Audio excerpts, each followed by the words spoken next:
В эфире? Есть. Всем привет! Рада вас сегодня приветствовать в нашем прямом эфире W Paper Project. Добрый день. Уже буквально через 2-3 минутки к нам подключится Любош.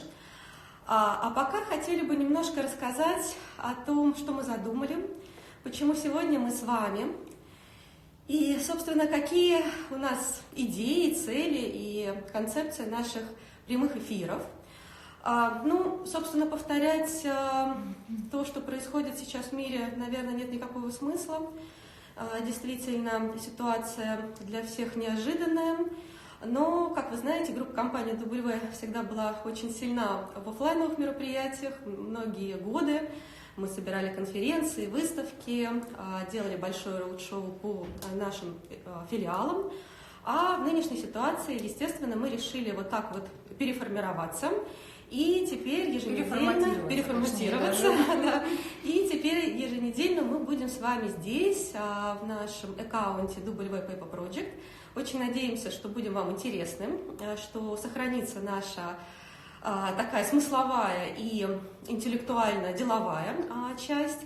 И, пожалуйста, в комментариях вы можете писать свои идеи, свои предложения, может быть, какие-то интересующие вас темы. Мы только начинаем. Хотели бы на самом деле попросить заранее прощения, если вдруг что-то будет идти не так, потому что мы в большей части тоже полиграфисты и не очень хорошие, вероятно, блогеры. Но мы, я думаю, с каждой неделей блогерами будем становиться все более профессиональными. И, собственно, сегодня у нас такой первый пробный эфир.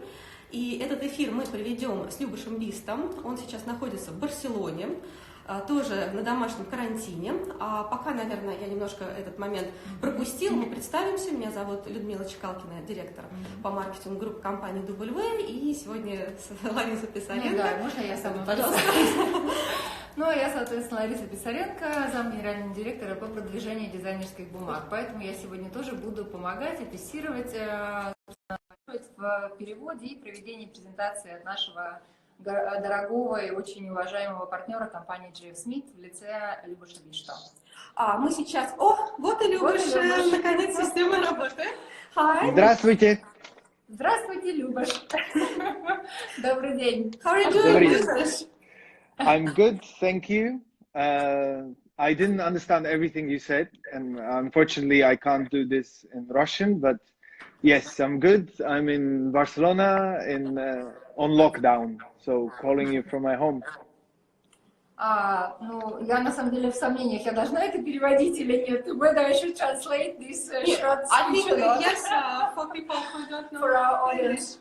На самом деле, да, небольшие сомнения, потому что, я так понимаю, у нас сегодня очень смешанная аудитория, потому что часть тех наших дорогих клиентов, партнеров и друзей, кто нас сегодня смотрит, это партнеры именно компании, клиенты компании W, но в том числе и большая часть аудитории это, собственно, партнеры и те, с кем работает непосредственно компания G.F. Smith.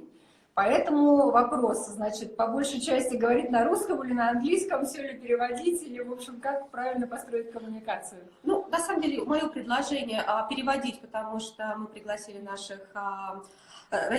русских клиентов, дизайнеров, да, и я думаю, что наши зарубежные партнеры прекрасно будут, собственно, понимать то, что говорит Любош, и мы сделаем сегодня такой двуязычный эфир.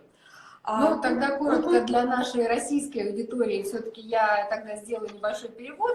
Как мы уже сказали, вот вы видите на экране нашего дорогого Любоша Бисто, который, собственно, представляет компанию G.F. Smith. Он является экспортным менеджером, значит, этой компании, которая уже долгие годы является нашим партнером. Но сейчас, к сожалению, он находится, как и большая часть партнеров из Европы, в домашней изоляции в городе Барселона, поэтому выходит с нами на связь в прямой эфир непосредственно из своей квартиры. Поэтому рада вас приветствовать еще раз, Любош. Hello, Любош. Nice to see you again. Hi, Larissa. Любош, say two words about your... so, how are you doing? How is the situation? Maybe only 2 words, and after we will continue with мы просим main topic. Коротко, Любоша, просим обрисовать в целом ситуацию, может быть, обстановку вообще в бизнесе, в Европе, может быть, в частности, в Барселоне, буквально в 2 словах. Well, the situation is, as you know, all around the world quite serious. So we at G.F. Smith work with about 28 partners around the globe. So we're getting loads of feedback from people, trying to keep up to date on what's going on. But the business is still running, so we're very happy about that. And we've just got news from Russia that you're going on a little bit of a lockdown as well.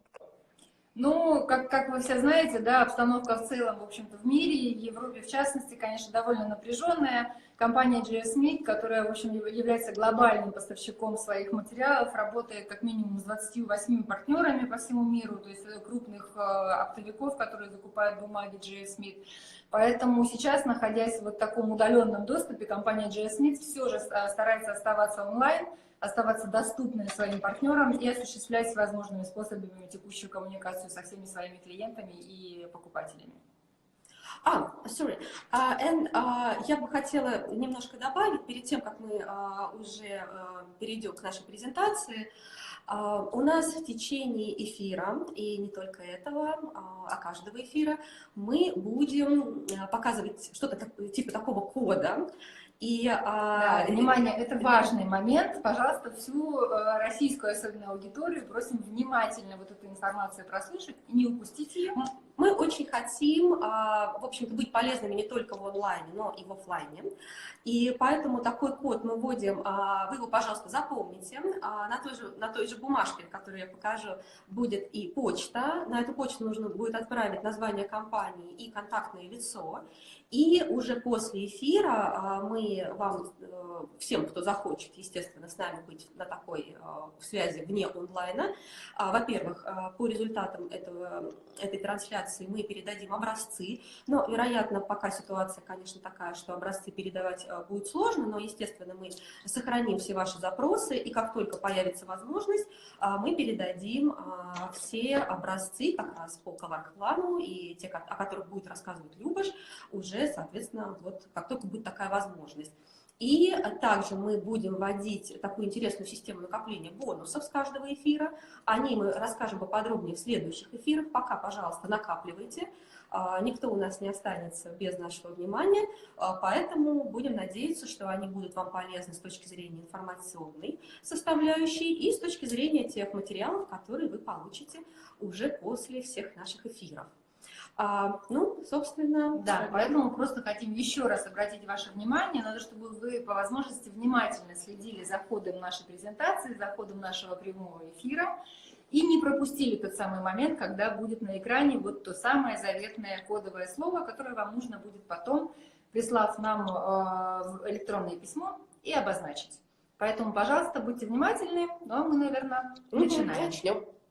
So, Любош, we are almost ready. So, short introduction and the keyword. Perfect. No, I think it was really important that you did the update as well on how you're doing and what's going on, and for your customers as well, so that they know how everything is going to work. You understood that part of the Russian communication. Yeah, I did. Yes, I did. Yes, I did. But I think I wanted to say in the beginning that this is the first time that we're doing this. Да, очень важная информация, пожалуйста, да. Я прошу прощения, Любош. Sorry, Любош, for interrupting. Go. Translate in short sentences, probably. Важная информация, значит, Любош хотел обратить на это внимание. Все-таки мы выходим в прямой эфир впервые. Это первый наш опыт. So that means that as we go, we might see some things working better or working worse, and we're trying to make them better for the next time. Поэтому, да, в процессе, к сожалению, мы вот тоже учимся, мы будем наблюдать, да, все ли удается, все ли складывается, все ли идет нормально. Поэтому просим вас заранее прощения, если что-то придется доделывать или настраивать в ходе эфира непосредственно. Но это то, как мы, собственно, учимся делать эти мероприятия, эти вебинары впоследствии. And the last intro comment is that I would love to be with you in person, and it's always nice to actually see people that I'm speaking to. But in these times, we're unable to do that. So hopefully this will be enjoyable anyway. Ну и, конечно, важный момент. Любош хотел все-таки сказать, что, конечно, ему очень приятно было бы оказаться лично перед вами, непосредственно, да, выступать перед аудиторией. Но, к сожалению, сейчас, наверное, все понимают, что времена таковы, что, в общем, наверное, это, как говорится по-русски, нет худа без добра. Мы осваиваем новые техники, новые способы коммуникации, поэтому надеемся, что в будущем личные встречи и мероприятия будут по-прежнему возможны. Thank you, Любош. No, thank you. So let's go into G.F. Smith. Да, начинаем говорить про компанию G.F. Smith. So G.F. Smith is a paper company based in the UK. Это компания, которая расположена в Великобритании, то есть компания «Бумажный оптовик». Our mission is to be the most respectable and passionate paper company in the world. Это одна из наиболее страстных любителей бумаги, компания G.F. Smith, да, в мире. То есть любят бумагу, любят продукт, который предлагают и представляют на рынке. You might know this famous or iconic swatch, which is full of beautiful paper. Возможно, вы уже видели вот этот замечательный, почти волшебный, большущий каталог компании G.F. Smith, где представлены все виды материалов и бумаг, которые данная компания поставляет. So as you can see in the image, we started in 1885, bringing the most beautiful paper from all around the world to the UK and selling them to creatives. Ну, как вы видите из слайда, который сейчас на экране, компания начала свою активную, собственно, работу еще в далеком 1885 году, когда начались активные поставки всевозможных красивых, в общем, необычных бумаг со всего мира в Великобританию. И это то, с чего начиналась, собственно, непосредственно компания G.F. Smith. And I have loads of paper around me to show, like examples of beautiful books, printed samples that you cannot touch, unfortunately. К сожалению, да, мы не можем, собственно, подержать в руках, увидеть и потрогать вот те самые красивые образцы, да, готовые продукции из бумаг G.F. Smith, которые сейчас показывают на экране Любош. So there's loads of projects that we're working on. We're mostly open, or we are very much focused on speaking to the creative community and providing them the materials to create beautiful things. То есть компания G.F. Smith очень глобальная и открыта для диалога со всеми творческими, креативными людьми, дизайнерами и теми, кто, собственно, работает в сфере красивых вот таких вот необычных дизайнерских бумаг. Большое количество проектов, над которыми совместно со своими партнерами со всего мира работает компания G.F. Smith. But we're here to talk about a project that we've done. So can we please move the slide? Но сегодня, собственно, мы собрались для того, чтобы поговорить об одном конкретном проекте, который совсем недавно был осуществлен компанией G.F. Smith. So the project is called, as you can see, the world's favorite color. Если вы можете это прочитать вот на слайде на экране, проект назывался «Любимый цвет всего мира». And it's very much connected to a brand of paper, to our colored range that I need to talk to you about. So let's go to the next one. И этот проект очень тесно связан, собственно, с наиболее популярным брендом цветных дизайнерских бумаг от компании G.F. Smith. But to be able to tell you the story of the project, we first have to go into history of color plan. Да, ну и чтобы, собственно, максимально погрузить вас в увлекательную историю бумаги ColorPlan, мы хотим начать, собственно, с того, с чего вся эта коллекция начиналась, как она зародилась. So ColorPlan is now 83 years old. Actually, it's 84 now, sorry. So we started creating colored paper and dealing with color that many years ago. То есть сейчас, на данный момент, коллекция бумаг ColorPlan почти 84 года, то есть это достаточно известная уже, достаточно взрослая коллекция дизайнерских бумаг. Yes, and these are the first 3 colors that were ever introduced. So they were already made in 1936. И вот сейчас на экране вы видите те самые 3 первых цвета, с которых начиналась большая коллекция цветных бумаг под названием ColorPlan. И эти 3 базовых цвета появились еще в далеком 1936 году. And these three colors are still a part of this range. И они все еще являются важной составляющей актуального ассортимента бумаг ColorPlan. So this is here you can see our journey to today. So here you can see all the dots of color are colors in ColorPlan. Вот сейчас вы видите на экране, да, в верхней части экрана на слайде в виде точек, да, разноцветных представлена вся нынешняя актуальная коллекция, цветовая палитра бумаги ColorPlan. И Любош, собственно, вам демонстрирует, держа в руках, именно каталог бумаг ColorPlan, который тоже представляет из себя такой очень разноцветный, красивый, радужный веер. So ColorPlan is at this moment 55 colors, 25 embossings, and 8 weights. На данный момент вся коллекция ColorPlan — это 55 цветов, 25 видов тиснения и 8 плотностей. But we're talking here about the project called The World's Favorite Color. And why did we do that project? Но сегодня мы будем говорить о проекте, который, как мы выше сказали, назывался «Любимый цвет всего мира». И, собственно, сейчас мы хотим рассказать, почему компания G.F. Smith начала, собственно, этот проект. So as you saw before, in 1936 we started with ColorPlan, and to celebrate its 80th birthday, at the time, we wanted to celebrate with a new color, which was then the 51st color.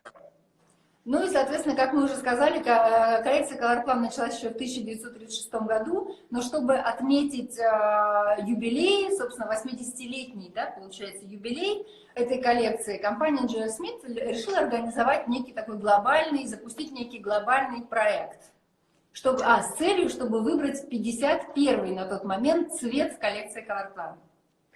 And so we decided to take a different approach. We decided to ask the world what this color for our birthday, for the birthday of ColorPlan should be. Ну и, соответственно, чтобы выбрать тот самый юбилейный цвет, новый цвет, который дополнил бы имеющуюся коллекцию ColorPlan, компания G.F. Smith решила спросить весь мир, какой цвет, собственно, это должен быть. So this is what we did. We created a website with a very simple question which was, what is your favorite color? Специально для этого проекта был создан отдельный веб-сайт, соответственно, на котором, где был создан такой яркий цветной экран с одним единственным простым вопросом. И вопрос звучал так: каков ваш любимый цвет? So you cannot see it here on the website because it's not moving, but when you were moving the cursor around the website, the background was changing, the color of the background, and that way you could find your favorite color. Ну, к сожалению, вот на статичном слайде этого не видно, но на тот момент, да, то есть заходя на вот этот сайт и перемещаясь курсором по экрану, то есть можно было наблюдать, как экран менял цвет, то есть цвета менялись на всевозможные оттенки по мере того, как передвигался курсор по экрану.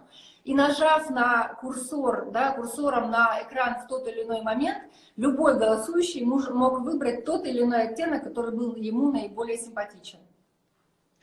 This way we actually created the largest survey ever done on color. Вот таким образом, собственно, было запущено самое такое масштабное голосование, которое когда-либо существовало в истории исследования цвета.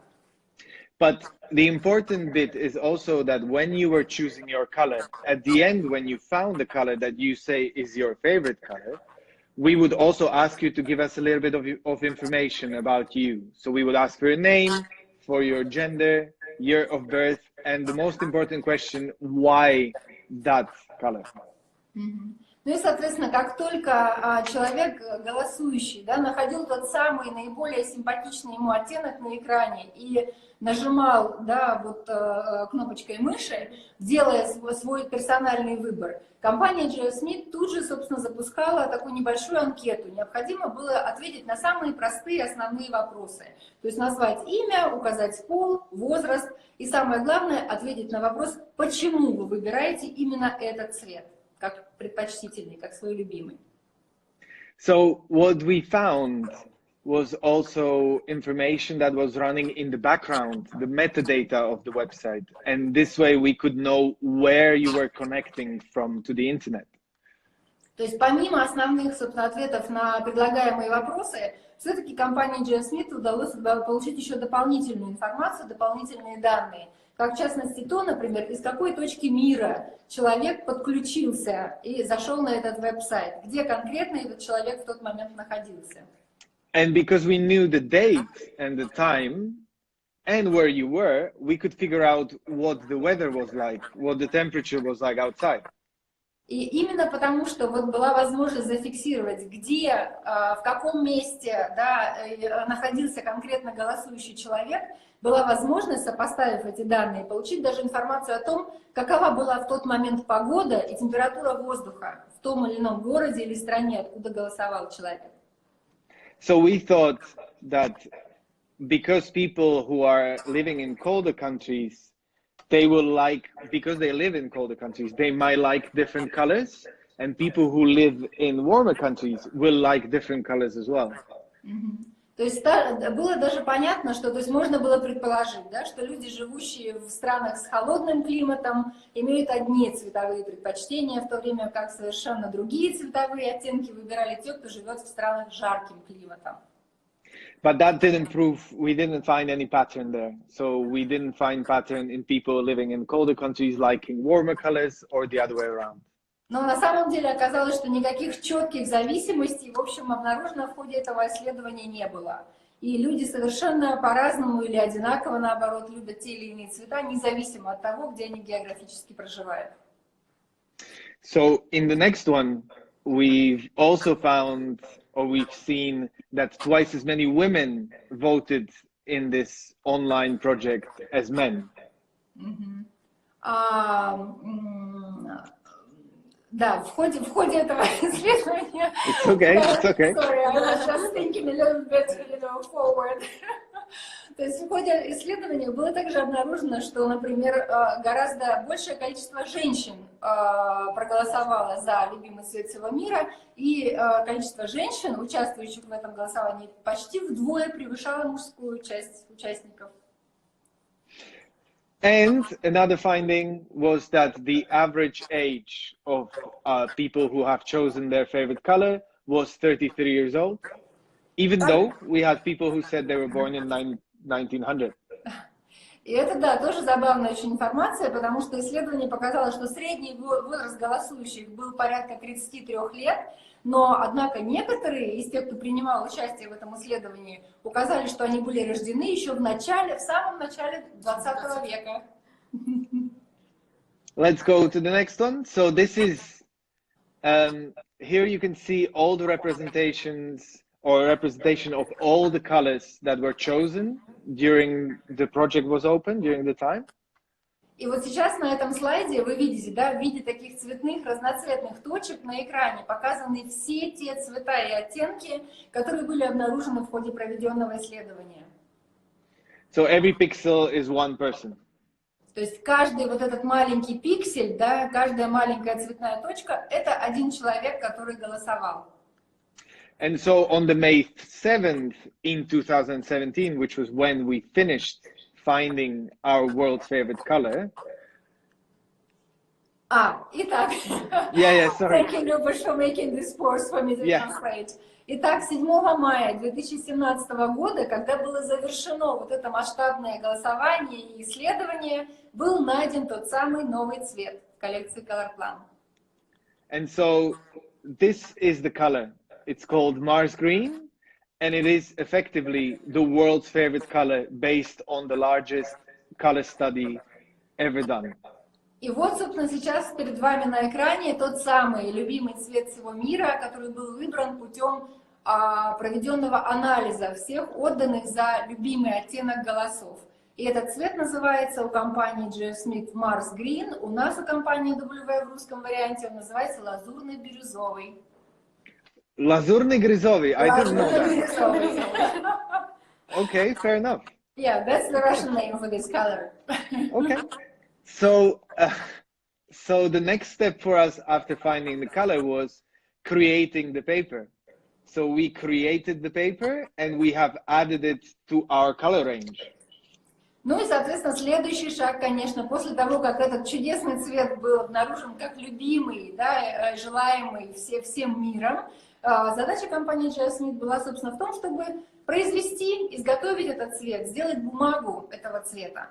Собственно, бумага была произведена и включена в ассортимент коллекции Colorplan и во все каталоги и маркетинговые материалы по данному бренду.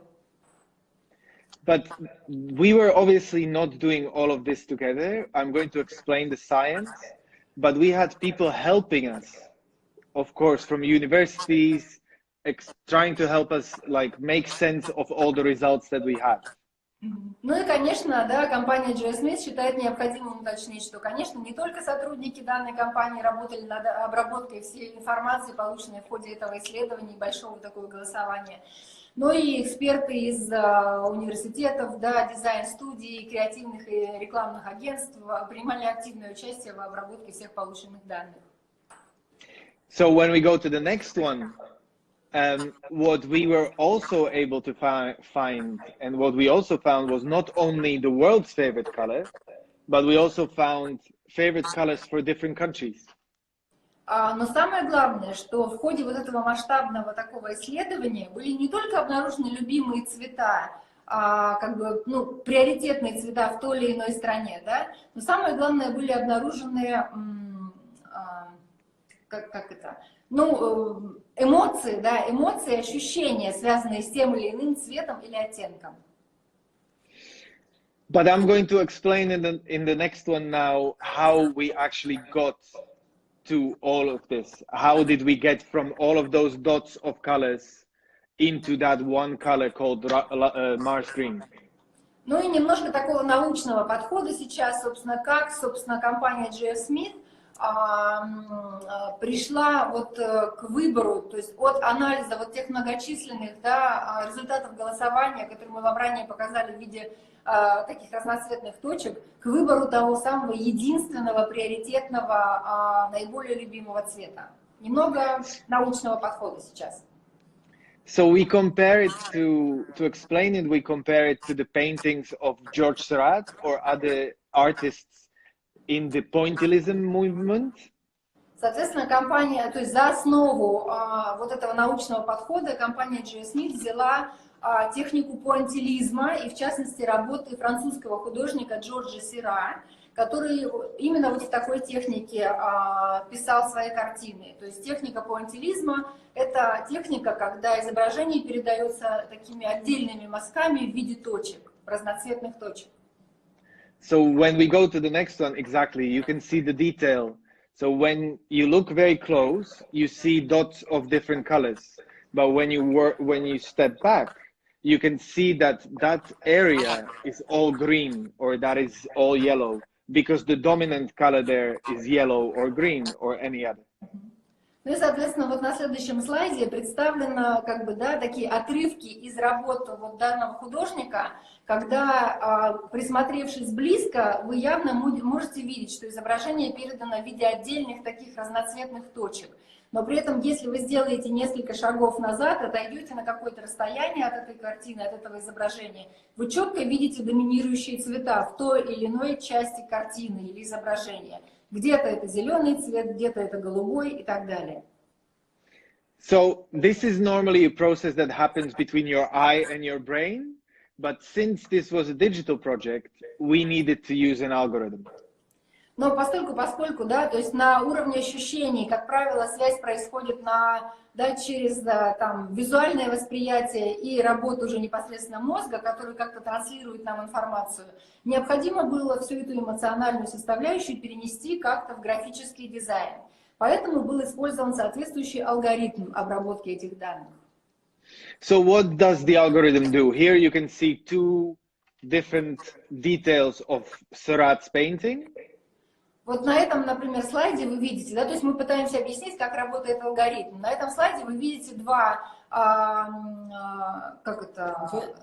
две части, да, изображения картины Джорджа Сера.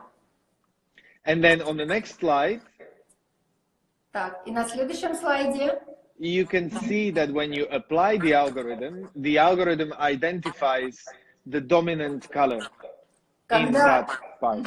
И на следующем слайде, когда вот к этим вот участкам, да, изображения вы применяете вот тот самый алгоритм, когда оцифровки данных, наверное, да, то путем применения этого алгоритма сразу видите доминирующий цвет, который появляется на экране, то есть тот самый, который преобладает на том или ином участке изображения.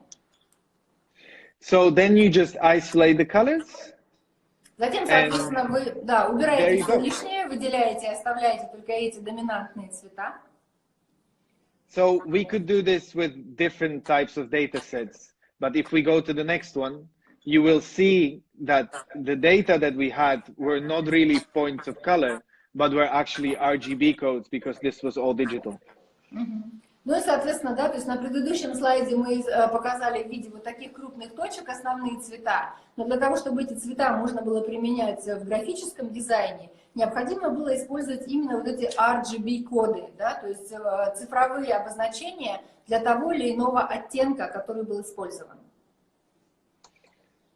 But what was the most important thing that we found was when we, if you remember, I said that we asked people why did they choose this color, and that is the most important part of this project. То есть, но как вы помните, вначале мы сказали, что на одной из наиболее важных составляющих этого проекта был ответ на вопрос, почему вы выбираете тот или иной цвет, да? И теперь нужно было обработать именно вот эту информацию, полученную от всех проголосовавших. So these are just some of the comments that people were leaving us. They were answering the question, what is your favorite color and why? And this is what they were saying. И вот на следующем слайде мы показываем, то есть наиболее такие распространенные ответы, да, на вопрос, почему вы выбираете именно этот цвет. То есть люди, голосовавшие, например, там, за зеленый цвет, сравнивали его там, с замороженными, я не знаю, с замороженной фасолью. Да? Тот, кто заголосовал за белый, они говорили, что им этот цвет наиболее импонирует, потому что это цвет чистоты. Желтый ассоциируется у кого-то с яичным желтком и такой яркостью, и солнечностью, и так далее. So what happened here was that we had so many people repeating the same words when they were choosing their color that it allowed us to actually use the algorithm again and connect colors to words and emotions, most importantly. Ну и, соответственно, когда, то есть анализируя всю полученную информацию, стало понятно, что так много людей использовали зачастую одни и те же слова в качестве описаний для того или иного цвета, что вот стало понятно, что это тоже очень важная информация, которую можно, обработав, ассоциировать, да, то есть с эмоциями, эмоциональной составляющей, эмоциональной окраской того или иного цветового оттенка. And this was very or extremely exciting for us because that changes the paradigm of how we understand color. We can now say what color the ocean is, even though we might, in people's heads, I mean. И это вот была действительно наиболее увлекательная часть всего вот исследования, когда вдруг стало понятно, что вычленив вот те самые описательные, да, как бы слова и составляющие из всего полученного объема данных, можно было ассоциировать тот или иной цвет с тем или иным понятием, с тем или иным эмоциональным состоянием и эмоциональной окраской. И теперь, например, мы знаем, с какими цветами у людей, допустим, ассоциируется океан. But we also created amazing color combinations. So these three colors that you always see representing a word are actually, this is a scale of 100%, and you have the three most dominant colors representing that word. И, например, да, мы в том числе можем посмотреть, да, например, какими цветами или с какими цветами у людей ассоциируется, например, как вот на данном слайде, понятие леса. Да, то есть из всей вот этой вот длинной горизонтальной шкалы вы видите, что в ней было три составляющих. То есть у большей части проголосовавших это такой темно-зеленый цвет, у какой-то небольшой части лес ассоциируется с желтым оттенком и так далее. Да, то есть теперь мы можем понять, какими цветами люди передают лес или, например, деревья. So now we've seen two very let's say physical things, ocean, trees, but then we also got words that were much more abstract, that were feelings, that were or states of mind, like relaxed or soothing. Ну и кроме того, да, помимо каких-то таких вот очень понятий конкретных, да, таких физических, как океан или лес, да, например, можно было также подобрать правильные, то есть подобрать цвета, описывающие, например, физические состояния или состояние души, или состояние какое-то эмоциональное, может быть, как вот на данном слайде показано состояние, например, расслабленности и состояние умиротворенности. Это разные цветовые оттенки. So the next one is going to start getting very colorful, and you're going to see loads of different combinations of colors. So let's go to the next one. So positive and positivity. Теперь мы приближаемся к такой, к самой красочной, к самой яркой части нашего повествования, где наиболее часто и наиболее яркие цвета были использованы. Да? В данном случае, например, цвета, которые передают состояние позитивности и позитивного настроя, позитивного настроения. So through this, we're able to understand, for example, for us as paper people, we're able to understand which colors in our colored range are colors of positive or colors of relax. Ну и, например, в частности, применительно к уже имеющейся коллекции Color Plan, да, компания G.F. могла четко понять в ходе этого исследования, какие же из имеющихся цветов ассоциируются, например, там, с радостью, с позитивом или с каким-то состоянием умиротворенности. Let's go to the next one. We just have optimism and optimistic. What was very exciting for us was also working with this and understanding that we could give this to designers. So if they want to design something that is optimistic, maybe these are the colors that they should be using. Ну и, соответственно, очень главный, такой важный момент, вот смотрите, да, на этом слайде, то есть мы видим сразу, да, какие цвета передают понятие оптимизма, например, и состояние оптимистичности, да, или ощущение оптимистичности. И это был очень важный момент для компании G.F., которая могла четко понимать, да, что работая с дизайнерами или с теми, кто использует активно цвета в своих работах, они могут совершенно определенно порекомендовать цвета, которые передавали бы радостный, оптимистичный посыл, и цвета, которые бы передавали состояние оптимизма эмоциональное. So when we go to the next one, I always tell a story. If you remember, Larissa, I always tell a story here about me doing this presentation for the Armani design team in Milan. Да. Это та история, которую, собственно, Любош рассказывает каждый раз, когда мы какие-то совместные презентации проводим. И вот в отношении вот этого слайда, где вы видите, да, указаны понятия элегантности и качества, он всегда рассказывает забавную историю про Милан. And the story is that when I showed it to the people, to the designer team in Armani, they basically said that these colors are bullshit. And that the only colors of elegance and quality are dark blue. Да, и, к сожалению, вот когда Любош показал вот этот конкретно слайд, да, коллективу компании Armani в Милане, да, то есть вот эти цвета, которые в ходе исследования, да, как казалось, в ходе исследования должны ассоциироваться с качеством и элегантностью, компания Armani в один голос заявила, что это совершенно не так, это абсолютно ерунда. И единственный цвет, который может передавать и качество, и элегантность, это только темно-синий цвет.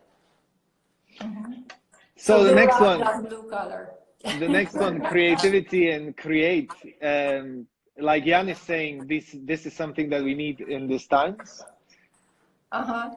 На самом деле, да, это вот на следующем слайде то, что нам сейчас всем актуально, то, что всем сейчас нам очень нужно, это цвета, передающие творчество, какой-то креатив и креативность, например, мышление, созидание и так далее. То есть те цвета, которые сейчас нам всем действительно очень актуальны. And I always say that I'm very unhappy with the colors of art, because I don't think art should be gray, but there you go, that's what people have chosen. Да, но тем не менее, вот, да, то, что Любошу самому очень непонятно, и он совершенно категорически не согласен с тем, что мы видим на следующем слайде, это, например, то, что искусство в целом ассоциируется у людей именно вот с такими цветами. Он считает, ну, он говорит, что я не считаю, что искусство должно быть серым, но тем не менее, это вот то, что нам показало исследование. So here is the point where I always ask the audience, what do you think the colors of energy and passion are? But you already see it. Люда поспешила. It's okay. Да, на самом деле это вот та самая такая энергичная часть нашего повествования, когда Любош всегда задает аудитории вопрос. Как вы думаете, какие цвета ассоциируются у людей с энергией, энергетикой, страстью, страстностью? И вот вы уже видите те самые цвета на этом слайде. It's just very red, yes. Да, все очень красное. Но это, I think that was quite predictable, actually. Yeah, of course. Наверное, это было несложно угадать всем. So the next one we have energy. Yeah. На следующем слайде у нас цвета, которые передают энергию, энергетику, энергичность. We're really sorry that it's not absolutely all seen because you cannot see all the colors perfectly, but it's a very interesting set of colors for energy. Да, к сожалению, мы, да, приносим свои извинения за то, что вы, к сожалению, не можете видеть полностью всю шкалу, да, потому что вот мое изображение в правом верхнем углу немножечко мешает, но, тем не менее, главное вы видите, да, какие цвета были выбраны вот именно для понятия энергичности или энергии. And the next one, sexy. John is now commenting, saying that pale blue is not sexy. Вот сейчас у нас цвета, да, которые символизируют сексуальность.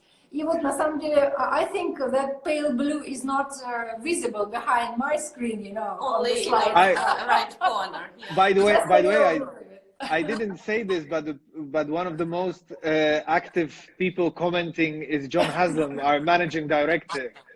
So... На самом деле, да, один из тех людей, кто активно сейчас вот комментирует наш прямой эфир, это господин Джон Хаслам. Nice to meet you, John, or e-meet you, let's say, or online meet you. И Джон, соответственно, комментирует активно каждый слайд, наши в общем-то, какие-то, да, пояснения. И он-то абсолютно уверен, что сексуальность вообще не должна ассоциироваться с бледно-голубым цветом. Но, к счастью, этот самый цвет я немножечко собой загораживаю сейчас на экране. I say that kind of pale blue I am blocking with my small screen on the slide, so nobody actually sees that. Of course. We will have 10 minutes for the broadcast, and after we will need to re-upload. So because the broadcast, so we'll, Luboš, we will have 10 minutes. Yes. Okay, 10 minutes. I'm gonna be quick. Let's be quick. Let's go to the next one. So temperature, nothing surprising, but you can still see that there's blue in hot. So there's some people who associate blue with hot. Так, у нас, да, немножечко тайминг уже, в общем, да, поджимает, поэтому мы быстренько по всем остальным слайдам пробегаемся. Температура. Здесь, в общем, нет ничего неожиданного. Наверное, все понимают, что холод ассоциируется больше с синими цветами, оттенками, а жара, соответственно, с красными, но, тем не менее, видите, там, да, где жара, все-таки есть немножечко синего. У каждого свое, видимо, своя ассоциация. У всех жара, so it depends on the country, you know, so... Yes. Of course. Actually, romance or love didn't even get a mention. So да, that's вот это важный момент, да, на предыдущем слайде, когда никто из голосующих ни разу не упомянул ни любовь, ни какие-либо романтические отношения. So let's go a couple slides forward so that we don't, let's go one, maybe 3 or 4 more. Ага, так, цвета, пропускаем быстренько цвета будущего, цвета перемен, change. So this is another way that we wanted to visualize what we found out. We wanted actually to say these are the feelings of blue. So we, because of this, know that blue is classic, calm, but it's also electric or uplifting. И вот теперь мы, собственно, наоборот хотели бы, да, показать, то есть с какими эмоциями, с какими ощущениями ассоциируется именно тот или иной цвет. Вот в данном случае вы видите цвет синий, который, значит, да, в себе воплощает и такую возвышенность, и классику, и спокойствие. Да, то есть все эти понятия, собственно, они подходят для цвета синий. Или цвет синий как раз передает все вот эти понятия и ощущения. So what's next? What did we do as well? So we looked at another thing. So we looked at how brands connect to this language in these days. И, соответственно, следующий шаг, да, то есть следующий анализ, который провела компания G.F. это, собственно, анализ корпоративных цветов тех или иных брендов, тех или иных известных компаний. То есть была задача понять, насколько эти компании, выбрав тот или иной цвет в виде корпоративного, угадали или, собственно, да, могли применить тот самый посыл эмоциональный, который они в этот цвет вкладывали. So we all know what the color of Coca-Cola is. You can Google that. And then we pick out, or for Hermes, we picked out the 3 words or the 3 RGBs, the colors that are closest to their color, and try to figure out what those words were that represented them. Ну и, соответственно, вот, например, мы все хорошо знаем, да, бренд-буки и основные там корпоративные цвета таких компаний, как, например, Coca-Cola или Hermes. И компания G.F. взяла, то есть проанализировав эти цвета, также проанализировала те эмоциональные комментарии, которые у людей, голосовавших, ассоциировались с тем или иным оттенком, да, цвета, входящих вот в единый вот этот вот цвет того или иного бренда. И задача была проанализировать, и действительно, насколько, собственно, правильно был сделан выбор того или иного корпоративного цвета, чтобы передать необходимый посыл людям. So yeah, so Siemens, it definitely is, it proved to be true. Definitely Siemens is about ideas, different and wonderful. So different, wonderful ideas. Ну и, соответственно, вот, да, быстренько пролистав все эти слайды, мы вот можем понять, что действительно красный цвет у Coca-Cola ассоциируется с такой решительностью, да, напористостью, оранжевый цвет у Hermes – это цвет дизайна и креативности, и зеленый цвет у Siemens – это цвет новых идей. So let's go 2 forward. Color report. So all of these findings that we found out, it took us 2 years to put them together. So the end of the project was 2017, but we released this book only late last year. And this is the book. It's called Color Report. Ну и, соответственно, да, итоговой такой точкой во всем этом масштабном исследовании стало издание вот такой большой, очень масштабной такой книги с результатами, полученными компанией G.F. в ходе проведенного голосования. 2 года потребовалось компании на то, чтобы все проанализировать, суммировать все данные и вместе их собрать, издав вот эту книгу, которая называется Color Report. Color Report. Ну да, как бы Цветовой отчет. Цветовой отчет, психология цвета. Psychology of color. Kind, yes.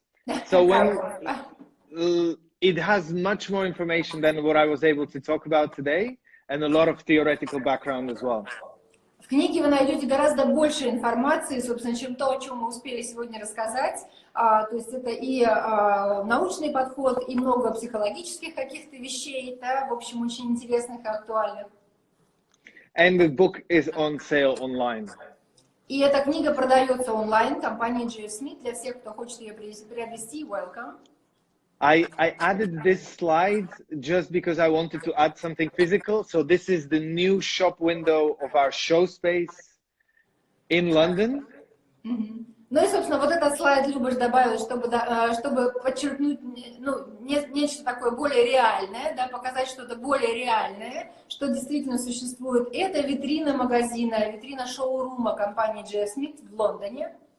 And I wanted to say that when this is all over, I hope you will all come and join us there, and we can meet there in person. Когда ситуация нормализуется, всех приглашаем в Лондон посетить шоурум компании G.F. And when we go 2 slides or 1 or 2 slides forward, you're going to see that we have new colors. So since this project has been done, that was 51st color, but now we have 55 colors.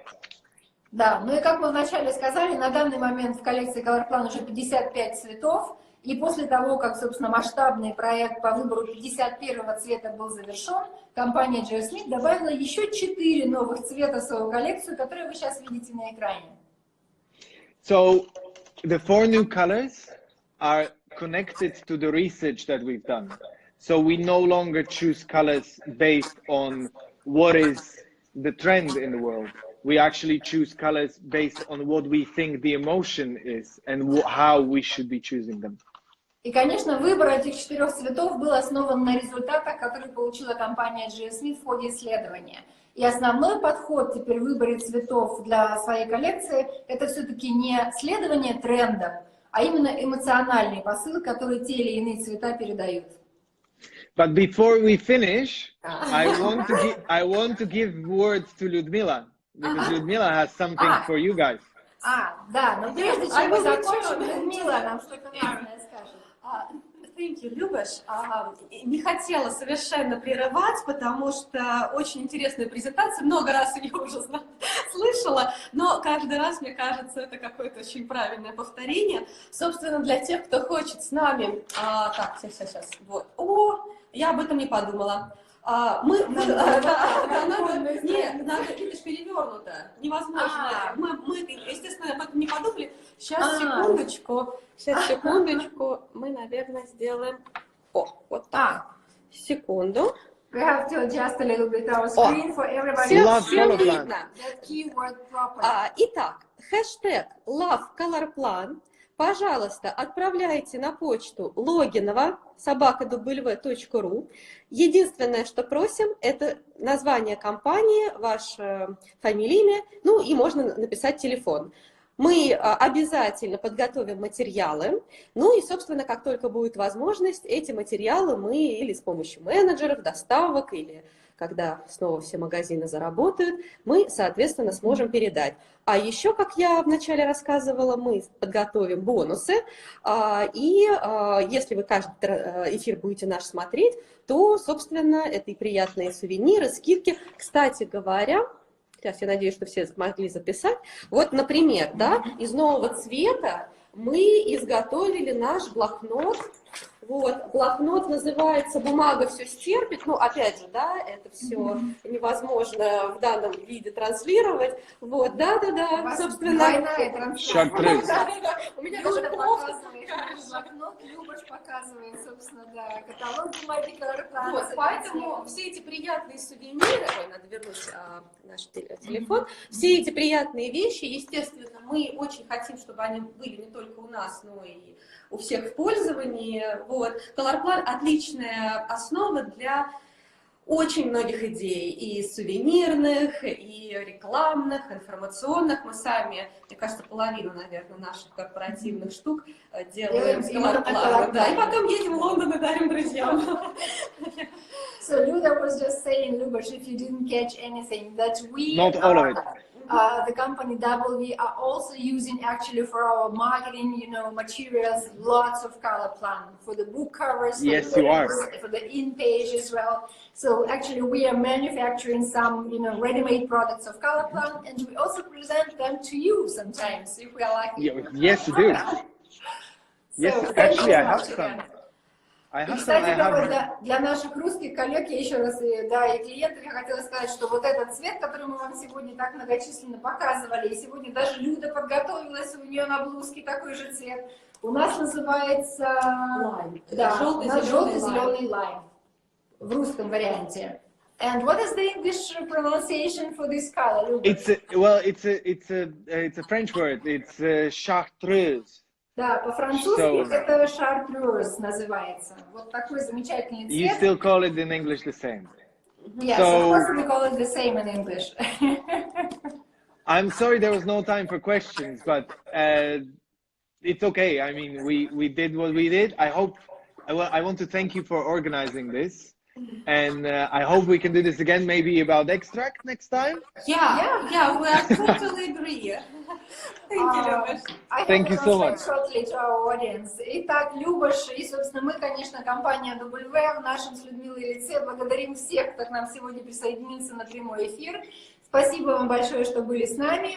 Любош очень рад, собственно, нам все это интересно рассказать. И надеюсь, что мы не единожды еще будем с вами на связи в прямом эфире. И в следующий раз, возможно, от другой коллекции от компании G.F. коллекция Extract, которая также находится в ассортименте компании W. And one last message that I need to talk about, and that is John saying, let's all be positive and focus on the future together. So we're here to support all of you. If you need anything from us at G.F. Smith, we're all here. If you need any help or just to talk, we're here. So thank you for getting through this with us. И, конечно, нашим гостям и клиентам нашей аудитории я тоже скажу, что несмотря на то, что сейчас времена для всех непростые, компания G.F. так же как компания W, по-прежнему доступна для своих клиентов, для всех партнеров. Поэтому, если у вас есть какие-то вопросы, пожелания, комментарии, какая-то помощь нужна, пожалуйста, обращайтесь. Все мы всегда будем рады вам помочь. Поэтому давайте смотреть с оптимизмом в наше общее будущее.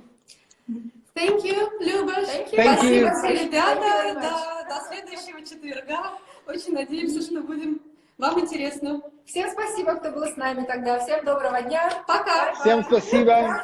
Пока. До свидания. До свидания. Спасибо. Bye. Ну, ладно.